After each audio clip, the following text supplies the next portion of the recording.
In 1949, Joseph Campbell released the book A Hero with a Thousand Faces. In it, he detailed his idea of a monomyth called The Hero's Journey. Now, unfortunately, Joseph Campbell wasn't the most grounded of writers, and his goal was to create one narrative that could apply to every story. Needless to say, he failed, and the hero's journey he came up with is flawed for that very reason. There's no way all the steps in this template can apply to one story, as while you could theoretically hit all its beats, the story would be very structurally generic and lifeless, by which I mean it would feel as if it were only hitting these beats just for the sake of hitting them. As such, most stories that choose to tangle with the hero's journey use the beats necessary to tell their story in only those beats. To vastly oversimplify the structure of the hero's journey, it begins with the departure, where the hero has a problem in a familiar world and leaves to find the solution, followed by the initiation, where the hero goes through the journey and faces trials and tribulations, and the return, where the hero completes these trials, fulfills their goals, and eventually returns home a different person. And you can find these stories all throughout ancient literature and folklore, from Journey to the West to the myth of Perseus, because, as has been noted by scholars, the hero's journey mirrors human development from childhood to adulthood, with the hero starting off more naive and growing into a more mature person as the story progresses.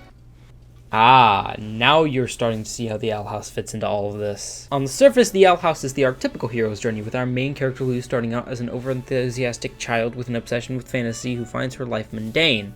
At one point, her mother even tries to enroll her in Think Inside the Box day camp. She then gets accidentally trapped in basically hell, but with a bureaucracy, and has to travel through it to get back home, meeting many new friends and growing as a person throughout the story. By the season 2 finale, the happy-go-lucky girl who would casually wear fursuits in a montage for no reason is gone, and what's left is a kind and understanding woman who's willing to sacrifice herself to save the ones she cares about. Blah blah blah. It's standard hero's journey stuff. If we really wanted to go into the throes of what specific steps from the hero's journey are in the Owl House, I'd say Luz crosses the first threshold when she decides to stay in the demon realm with Ida at the end of episode 1. She's in the belly of the whale during the season 1 finale and reaches the Temptress Atonement midway through season 2. Lumity does factor into the hero's journey, but only insofar as it's a sign of Luz's development. They get together because no longer does Luz view the journey through the unfamiliar world as an adventure, but a place she is comfortable and can be with someone in. It's really well done romance, obviously. I made a whole video about it, but it's not really related to the main journey. All this seems pretty standard for the hero's journey, extremely well done, but it is fairly archetypical, and by the end of season 2, our heroes have made it home for the return. Except this is where the show introduces its final twist. In most stories, the return is marked as, well, the end of the story. Not necessarily the happy end, but an end nonetheless. A cathartic conclusion to the journey. For instance, in Star Wars, the actual archetypical hero's journey, the return isn't literal in the sense that Luke returns home to Tatooine, Rise of Skywalker, but a more mental return in that Luke and the gang are all finally together as a group for the first time since the end of A New Hope, and Luke is able to see his mentors one final time. The adventure is over, and they can now rest.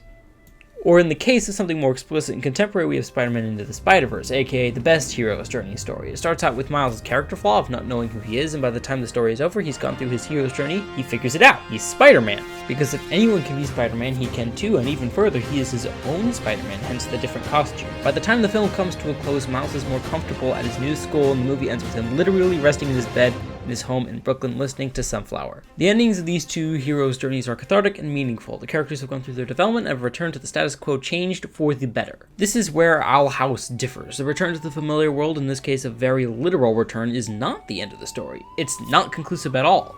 It's sad and melancholic, and we don't know what's going on in the other world. The villain is changing the entire planet with their godlike powers, and nothing is resolved. In this respect, the closest we can compare this to is the ending of Lord of the Rings, which, even so, while still more melancholic and bittersweet than other heroes' journeys, it was still conclusive. It was still the end of the story, and that's what Owl House does differently than other heroes' journeys.